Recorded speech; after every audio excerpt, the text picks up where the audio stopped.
Bonjour tout le monde, j'espère que vous allez bien. Je vous retrouve pour une vidéo Cricut.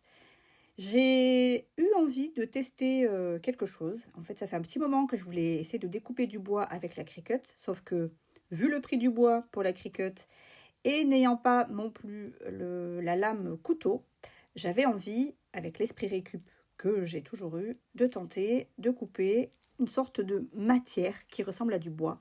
Donc là, vous avez reconnu certainement, c'est ce qu'on peut trouver dans les rayons de fruits et légumes. Là, entre autres, c'était un panier de carottes. Alors, c'est très fin, assez fragile, mais je me suis dit que de toute façon, je ne risquais rien d'essayer.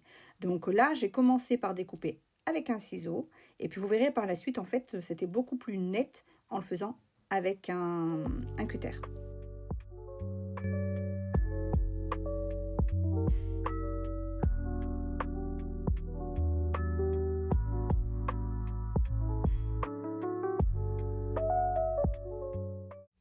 On se retrouve sur le Design Space et je choisis en fait un modèle très simple. Je tape rose et je voulais une rose avec une tige. Alors comme j'ai pas le Cricut Access, moi je clique sur gratuit et je vais trouver une rose qui à la base est une rose en mode écriture, mais c'est pas un souci, on va changer ça après. Donc je commence par supprimer le prénom Skillar, donc je clique dessus et je le supprime complètement. Ensuite, pour pouvoir passer la rose en mode découpe basique, je fais un décalage. Et là, je choisis de faire un décalage de 0,150. Je voulais quelque chose d'assez épais, parce que le bois, ou je ne sais pas ce que c'est, est assez fin. J'applique. Et quand je suis là, du coup, vous voyez en haut, c'est en mode stylo, je passe en découpe de base. Je supprime la rose qui m'a servi de modèle. Je vais cliquer sur contour parce qu'en fait, je veux que les feuilles soient pleines pour éviter que ça se découpe et que le bois très fragile en fait ne se découpe pas correctement. Donc j'enlève les toutes petites parties et ensuite je vais agrandir ma rose parce que je vais essayer de la faire la plus grande possible. Je clique sur créer. Je n'enregistre pas le projet parce que c'était surtout un test. Et ensuite, je vais préparer mon tapis. Je prends le tapis violet, c'est le strong, c'est le plus fort. Et malgré ça, en fait, je trouvais que ça adhérait pas assez. Et je décide du coup de mettre un peu de scotch de masquage sur les côtés.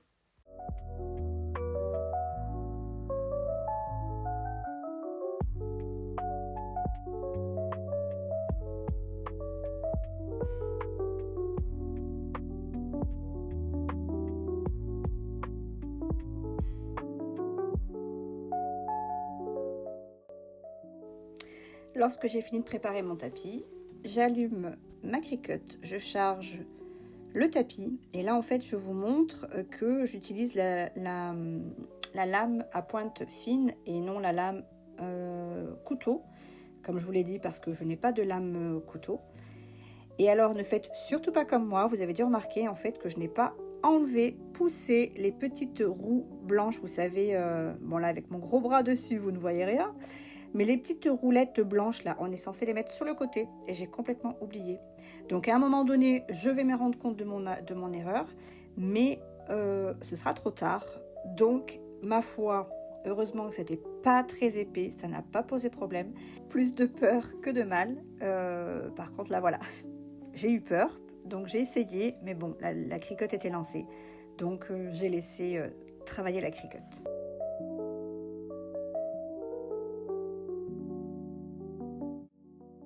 Je vous montre le résultat. Je vais encore faire des tests. Je pense que je tenterai de mettre pression plus, voir si ça découpe un petit peu mieux, parce que là vous allez voir quand je vais l'enlever en fait, malgré que j'ai fait 2 passages sans décharger le tapis, il y a encore des endroits où il faut appuyer avec le doigt, donc là c'est ce que je vais essayer de faire, mais très délicatement. Et là en plus je viens de voir que sur le bois il y avait une petite fissure, donc ça risquait de... ça fragilisait encore un peu plus le bois. Et je vais y aller vraiment tout doucement, délicatement, pour éviter de tout casser. Pour les personnes qui sont sur ma chaîne YouTube depuis quelques temps, derrière on va voir arriver Nolan, vous vous rappelez? Il a vite fait marche arrière quand il a su que je faisais une vidéo, mais je trouvais ça rigolo parce que même en grandissant, il a toujours les mêmes réflexes de venir me voir quand je scrape.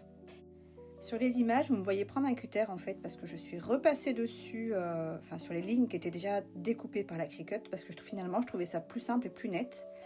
Par contre, vous allez voir la petite feuille, voilà, au niveau de la fissure qui est tombée. Alors, heureusement, je trouve que ça gâche pas la rose. Par contre, tout le reste s'enlevait très facilement.